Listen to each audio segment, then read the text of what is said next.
En los adolescentes generalmente son comunes los siguientes síntomas: sentimientos repentinos de temor, furia o pánico sin razón alguna, cambios raros en la forma de ver, oír, oler o sentir las cosas, aturdimiento y confusión en su comportamiento, al igual que el no poder hablar o comunicarse por un rato breve. ¿Qué hacer en caso de crisis?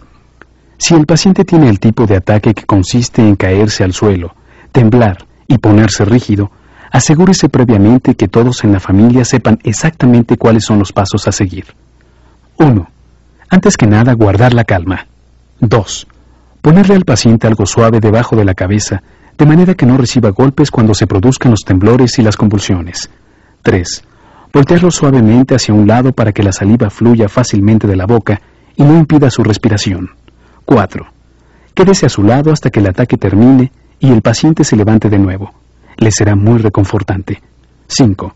No trate de introducir ningún objeto duro dentro de la boca, pues con ello lo único que logrará será dañarle los dientes y la mandíbula. 6. No trate de sujetarlo por la fuerza para que se mantenga en el piso o para que no tiemble. 7. No trate de darle algo de beber o tirarle agua para hacerlo volver en sí. 8. No llevarlo al hospital inmediatamente. 9. Comuníquese con su médico. La mayoría de los ataques duran entre 1 o 2 minutos. Los pacientes no tienen que ser llevados al hospital cada vez que tengan una crisis, ya que la mayoría de estas terminan por sí mismas, sin peligro alguno para ellos. Si el ataque parece diferente a los que el paciente ha tenido anteriormente, si dura más tiempo, o si otro ataque comienza al haberse terminado el anterior, o si el paciente tiene problemas para respirar, o si no responde después de terminarse el ataque, entonces sí, llévelo al hospital para que lo atiendan.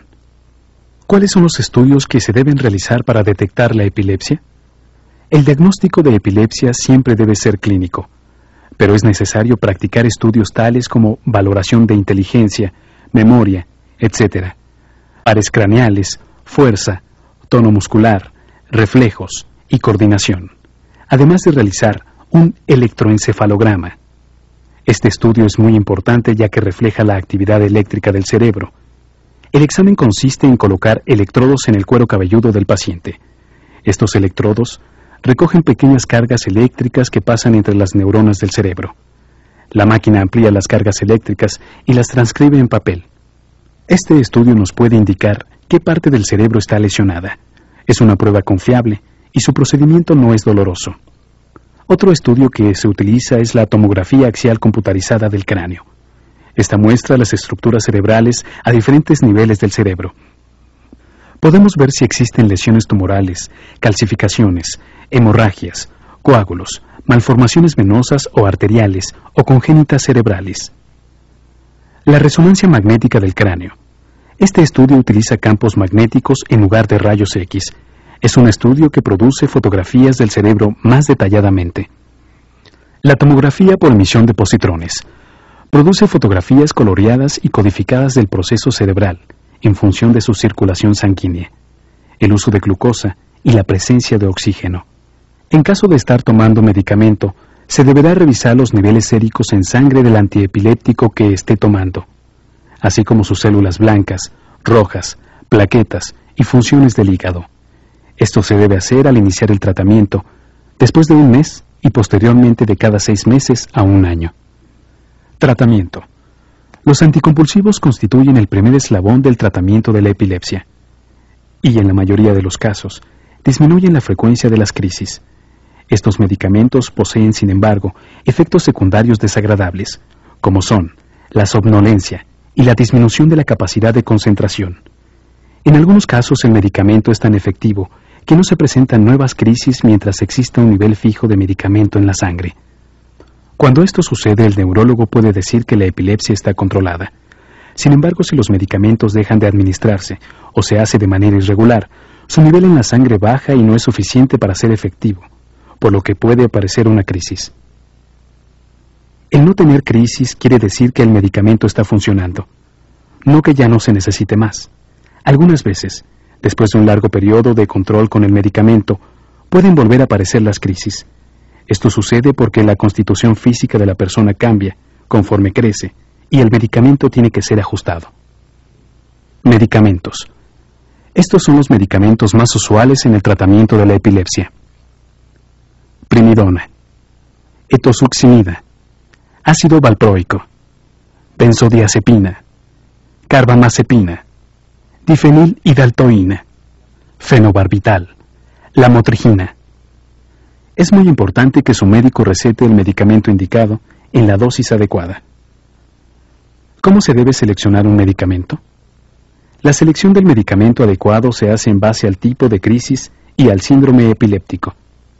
Si el paciente presenta crisis generalizadas, del tipo ausencias, de primera intención se debe utilizar etosuximida o ácido valproico. Si son crisis mioclónicas, atónicas, clónicas, tónicas, clónicas, se debe utilizar de primera intención ácido valproico, posteriormente benzodiazepinas. Si el paciente presenta crisis parciales simples, se debe iniciar el tratamiento con carbamazepina. Si no hay respuesta adecuada, utilizar difenilhidaltoína, ácido valproico o fenobarbital. Si son crisis parciales complejas, se debe utilizar de primera intención carbamazepina. Si no hay una respuesta adecuada, cambiar a ácido valproico, seguido de difenilhidaltoína, fenobarbital o primidona. ¿Cuánto tiempo? Se ha visto a través de estudios serios, después de un tratamiento medicamentoso de 2 años, que el paciente puede estar libre de su epilepsia o curado. Nunca debemos eternizar los tratamientos. Si no está funcionando el primer medicamento que elegimos, deberá cambiar a otro, en un tiempo prudente, de 2 a 3 meses.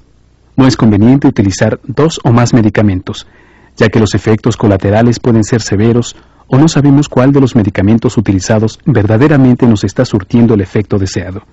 Y además se ha visto que el uso de 2 o más medicamentos no garantiza el buen control de su epilepsia, por lo que se recomienda utilizar un solo medicamento para el mejor control de sus crisis. ¿Cómo hacer para que el paciente siga el tratamiento? No existe una forma de predecir cuánto beneficio experimentará el paciente con los medicamentos, pero existen medidas que los familiares deben adoptar para ayudar a que los afectados sigan el tratamiento. 1. Asegúrese de que tome la medicina todos los días. 2. Si su niño es mayorcito o es adulto, pídale que le ayude cada mañana a contar y separar las pastillas que debe tomarse en el transcurso del día. 3. Póngalas en un lugar especial, de manera que usted o él puedan determinar si se ha dejado de tomar alguna. 4. Explique por qué está tomando esas medicinas. Si es un niño, tiene que ser un familiar. Si es un adulto, tiene que ser su médico. Explíquele que son para mejorar y evitar que aparezcan nuevos ataques. 5. Es posible que las personas con epilepsia piensen que al tomar su medicamento, el padecimiento desaparezca inmediatamente como lo hacen las aspirinas. No es igual, ya que con la epilepsia el medicamento se tiene que tomar por un tiempo prolongado. Su médico le dirá hasta cuándo. 6. Usted debe de ayudar a su paciente a entender que las medicinas para la epilepsia solo funcionan cuando están dentro de su cuerpo, exactamente igual que un automóvil solo funciona con gasolina. 7. Si su niño es mayorcito, hágale comprender que parte de su responsabilidad consiste en tomar la medicina a su hora, al igual que contar las pastillas y separarlas de antemano. 8. Algunos pacientes hacen una marca en un calendario, de manera que puedan llevar exactamente la cuenta de cuándo se tomó la medicina. 9. Si el paciente continúa teniendo crisis a pesar de tomar las medicinas, no deberá aumentar la cantidad del medicamento por su cuenta. Asegúrese y adviértale que esto puede ser riesgoso para su salud, ya que solo la dosis adecuada es la que ordena el doctor. Cirugía. Si el medicamento no controla las crisis y se presentan efectos colaterales negativos, o si las crisis interfieren seriamente con la calidad de vida de quien la padece, la cirugía es otra opción. El tratamiento quirúrgico está indicado para las crisis que inician en un área pequeña y definida del cerebro, que pueden ser extraídas sin dañar otras funciones. Existen 3 tipos de operaciones que pueden realizarse de acuerdo a los síntomas de la epilepsia. Lobectomías. Se remueve la totalidad o parte de un lóbulo del cerebro, en el cual inician las crisis. La más común es la lobectomía temporal. Callosotomía. Se cortan las conexiones entre un lado y otro del cerebro, para prevenir crisis que inician en un lado y se generalizan al otro.